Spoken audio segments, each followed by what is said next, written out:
Mga minamahal, pasok po natin na masasabi sa sulat na ito sa aklat po ng unang Juan, Kapitulo 4:19.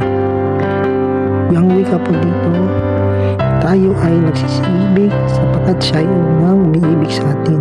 Sinabi po ng Panginoon kung anumang pag-ibig na nilikha upang iudyo ang laman para hindi tayo magkaroon ng mga kabiguan sa pag-ibig. Ang Diyos ay magbibigay tiwala at siya magpapaingat na ayon sa